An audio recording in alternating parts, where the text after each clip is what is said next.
There is no doubt that we live in very extraordinary times. And this is also true in Kenyan politics. And so I need to ask a question. During these times which are not normal, is it okay to do the usual political analysis? And analysts in Kenya love tribal political analysis. Is it in order to continue with the same old analysis? And even more telling, is that analysis going to be correct? Is it going to be accurate? I am tempted to make a sweeping statement that anybody who attempts to do such analysis during these times we are living through must be a government blogger, or must be a blogger representing certain political interests. And what they are doing is wanapanga watu, wanapanga wananchi, lakini watashangaa, because Kenyan politics has changed dramatically. You see, this whole thing of doing that kind of analysis does not make sense, because there are other things which are much more important which are unfolding in our country. For instance, over the last 2 days or so, there has been a serious problem in the Majengo Shauri Moyo area of Nairobi. For those who know the city well, the GSU had to be sent in. There's been fracas. A police vehicle has been burnt, and even part of a police station. Now, the first time I received these reports, I was in a panic. Why? Simply because, considering the mood in the country currently, this is the last thing you want to do. To start provoking people, or to allow a situation where the people are provoked. This is the very wrong time for something like that to happen. And especially in a very crowded area like the Shauri Moyo area, it is deadly. Why? Because it is very easy for something like that to escalate and spread to other parts of the city very quickly, simply because of the mood of the ground. Kenyans are suffering, but the government doesn't want to know. Kenyans are going through a lot of difficulties, but the politicians are busy talking about 2027. The politicians are busy spreading fake analysis about possible vote counts in the year 2027. Now, on my show today, I would like to focus on what unfolded in the Majengo area, because it is not only interesting, but in my opinion, gives us a pointer of what may happen in the very near future. Yeah, because people are not aware. People have decided to be blind. People have decided to ignore whatever. Yeah, it is going to give us a pointer of what could possibly happen in the very near future that will very quickly lead to what we have been predicting on this channel for a long time: the mother of all maandamanos in the country called Kenya. But very quickly, before I do that, please allow a brief word from our sponsors for today's show. Lemify, previously Lemonade Finance. Did you know that if you're in Europe, you can get a €10 cashback on your first transaction of €50 and above? Oh yes. And if you're in the US, you can get a $10 cashback for your first transaction of $100 or more. And of course, to qualify for this, you just have to do something very simple. All you have to do is use my code, Kumekucha. Lemify has many benefits, some of the best rates in the market, easy to use, and so I highly recommend that you give it a try. Next time that you need to send money back home. Now, if you're interested in sponsoring a video on this channel, yeah, people who have done so tell me that they have gotten a great response. Yeah.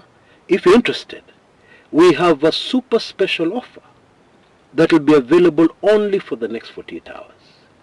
For the next 48 hours, strictly.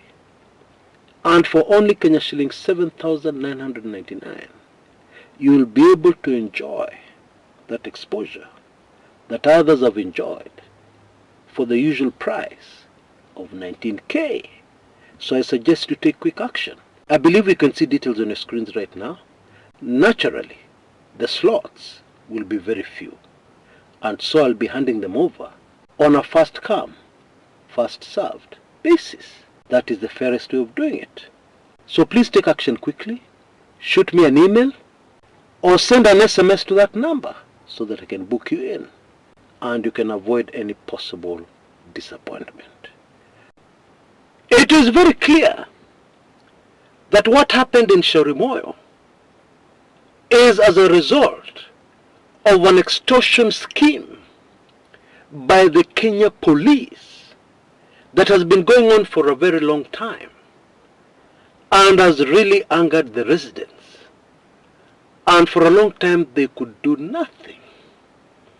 And then finally, everything came to a head on Tuesday evening when a very young boy, 17-year-old Ibrahim Ramadan, alikula risasi kwa kichwa.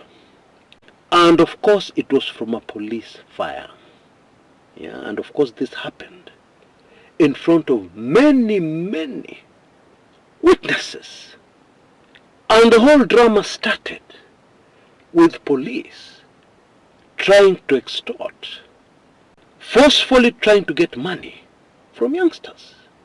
And when the money was not forthcoming, the officer involved took one of the young people's phones. Okay? This led to a confrontation where the police officer drew his weapon and aimed it at one of the youngsters. And this youngster ducked at the last minute.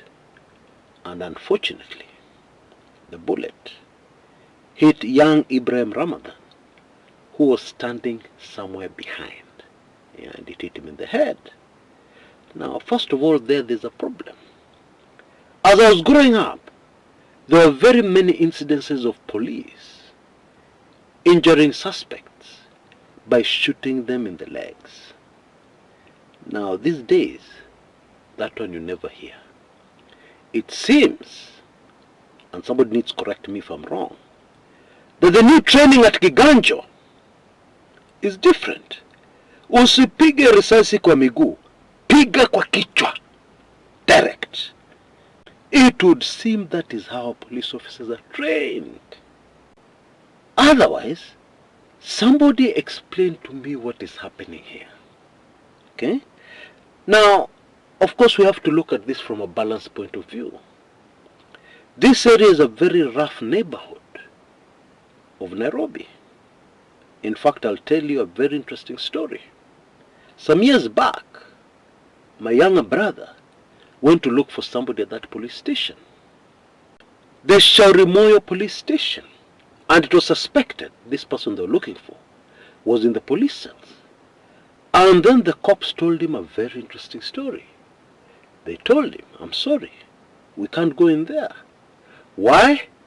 Because we're only 2 officers here. To enter those cells, we need to enter several bars. Because those guys inside there are very rough people. And we have had instances in the past where officers are attacked when they enter the police cells. Unbelievable story. We have to admit that this area of town is a very rough neighborhood. Still, this is no excuse for a police officer, yeah, to do things which are against the law, to do things which don't make sense when it comes to the protocol and laid down procedures of dealing with a suspect, even a violent suspect. Okay? So that cannot be an excuse. It is also super fascinating that the relatives of this young man, he was only in fourth form, Ibrahim Ramadan, are saying that had there been no delays in the way it was being processed, as a result of this new health scheme, Shah health scheme, if there had been no delays, then the child may have survived. Now. Oh boy. You know, we have been saying on this channel that when you deal with the health scheme of your country, of your citizens, of the people who supposedly voted for you, one needs to move with caution. Because when you're talking about health, it touches on everybody. Health is a matter of life and death. And therefore, if you have a system which has delays of 4 hours or more, that can easily make the difference between life and death. Well, we now have a case, a real life story, where somebody can come forward and say, this happened to our patient, and it was because of the health scheme. Because that is what the parent is saying, not me. Okay? And all this comes back to the politics of the Ruto regime. And so does it make sense to start talking about 2027?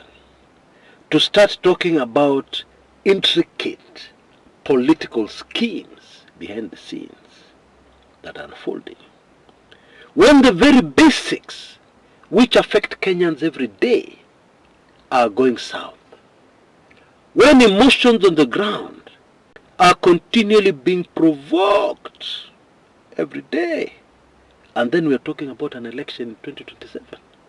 Does that make sense? What?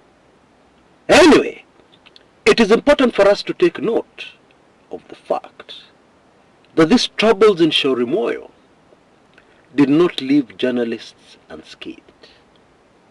At least 4 journalists were harassed.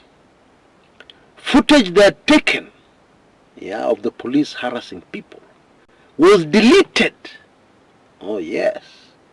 And of course we're getting the usual statements from the police spokesperson. We will investigate. We will find out.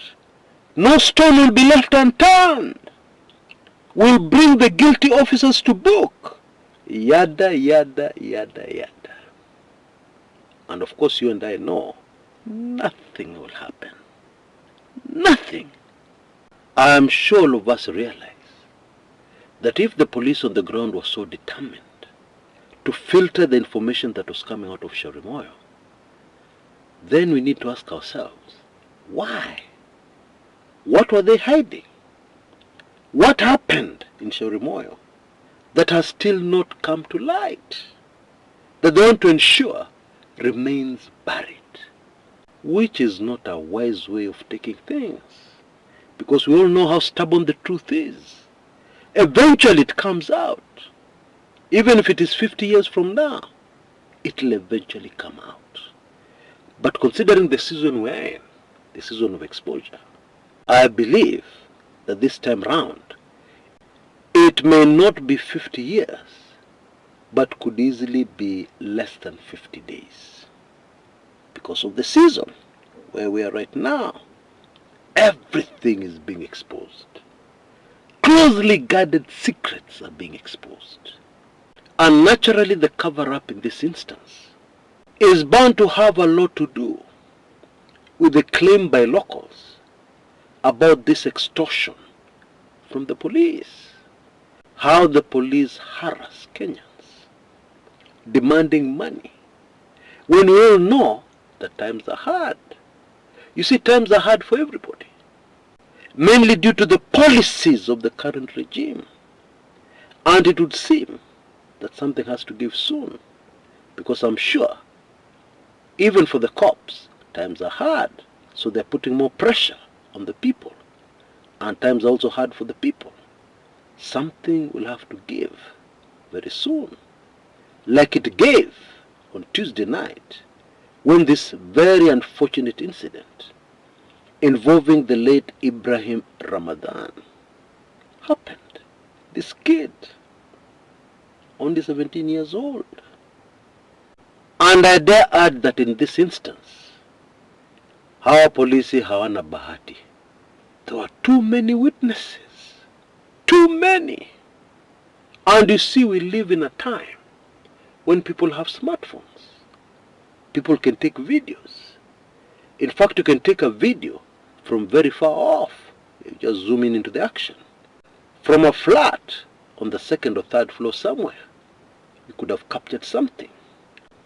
And so, in my opinion, it was a mistake for any cop to think that they could cover up for their colleagues. But coming back to where we started, it is expected that in the next few weeks and days, the same thing that happened in Shauri Moyo, there is a very high likelihood that it could happen somewhere else in Kenya. Again and again and again. Because nobody is paying attention to this. Nobody wants to deal with the root of the problem. In fact, they dare not touch the root of the problem. Because this regime heavily relies on the police to keep law and order.